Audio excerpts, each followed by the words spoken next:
বিপদ জীবনে আপনার যতই বড় হোক, ইনশাআল্লাহ সন্ধ্যার আগেই দূর হবে। জীবন থেকে অভাব অনটনের দরজা বন্ধ হয়ে যাবে। এই দোয়াটি 3 বার পড়বেন আর এই আমল করবেন। প্রিয় ভাই, যখনই দেখবেন কোনো বড় বিপদে পড়ে গিয়েছেন, রাস্তা আর নাই, সব রাস্তা বন্ধ, কেউ সাহায্য সহযোগিতা আশা নাই, তো ওই সময়তে কি করবেন? ধৈর্য ধরে কষ্ট করে আল্লাহর শুকরিয়া আদায় করে আল্লাহর কাছে দোয়া করবেন। আর একটা কথা মাথায় রাখবেন, দুনিয়ার সব দরজা বন্ধ হয়ে গেলেও আল্লাহর রহমতের দরজা বন্ধ হয় না, সব সময় খোলা থাকে। আল্লাহ রাব্বুল আলামিনের কাছে বেশি বেশি করে দোয়া করবেন।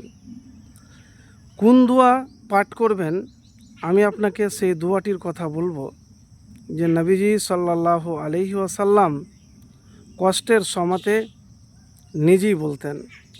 ইবনু আব্বাস রাজিয়াল্লাহু তাআলা বলেন, রাসূলুল্লাহ সাল্লাল্লাহু আলাইহি ওয়াসাল্লাম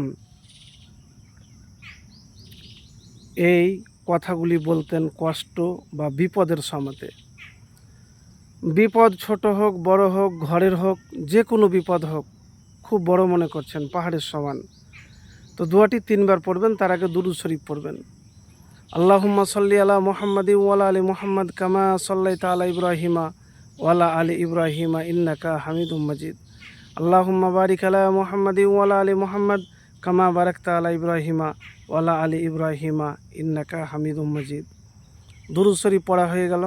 তারপরে দোয়াটি পড়বেন, লা ইলাহা ইল্লাল্লাহুল আজিমুল হালিম, লা ইলাহা ইল্লাল্লাহু রব্বুল আরশিল আজিম, লা ইলাহা ইল্লাল্লাহু রব্বুস সামাওয়াতি ওয়া রব্বুল আরজি ও রব্বুল আরশিল করিম। এই দোয়াটির অর্থ হলো, আল্লাহ ছাড়া কোনো প্রকৃত মাবুদ নেই, যিনি মহান মহাধৈর্যশীল মহাবিচক্ষণ। আল্লাহ ছাড়া কোনো প্রকৃত মাবুদ নেই, যিনি মহান আরশের রব। আল্লাহ ছাড়া কোনো প্রকৃত মাবুদ নেই, যিনি আসমান সমূহ জমিনের ও সম্মানিত আরশের রব।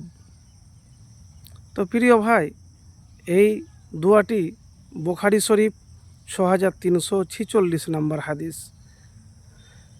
কোরআনের পরে দুনিয়ার মধ্যে সবচাইতে বিশুদ্ধ এবং সহি কেতাব হলো বুখারী শরীফ। আর ইমাম বুখারী রহমাতুল্লাহ আলাই এই দোয়া তিনার হাদিসে বর্ণনা করেছেন। আপনি বড় কষ্টে আছেন, বড় বিপদে আছেন, হতাশ হয়ে গিয়েছেন, হতাশ হবেন না, টেনশন করবেন না।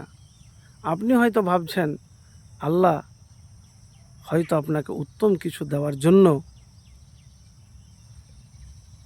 পরিকল্পনা করছেন। প্রিয় ভাই, আর যে আমলটি আপনাকে বলবো, একটি ছোট্ট দোয়ার আমল। চলতে ফিরতে উঠতে বসতে গুনগুন গুনগুন করে, বিপদের কথা মাথায় আনবেন না, দোয়াটি শুধু খালি মাথায় গুনগুন গুনগুন করে হৃদয় দিয়ে অন্তর দিয়ে পড়বেন। কি দোয়া জানেন?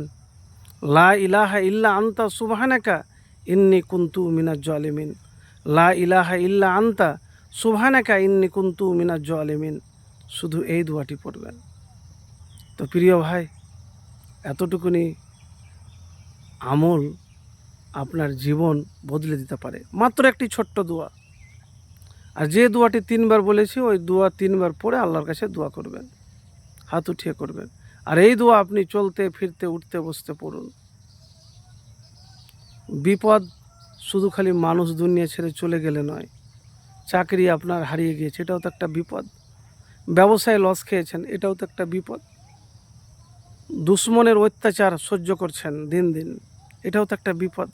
তো যে কোনো বড় বিপদের সময়তে আপনি এই 2টি দোয়ার আমল করুন, আপনার জীবন থেকে বিপদ তো দূর হবেই সন্ধ্যার আগে ইনশাআল্লাহ, হতে পারে দোয়া কবুল হলে।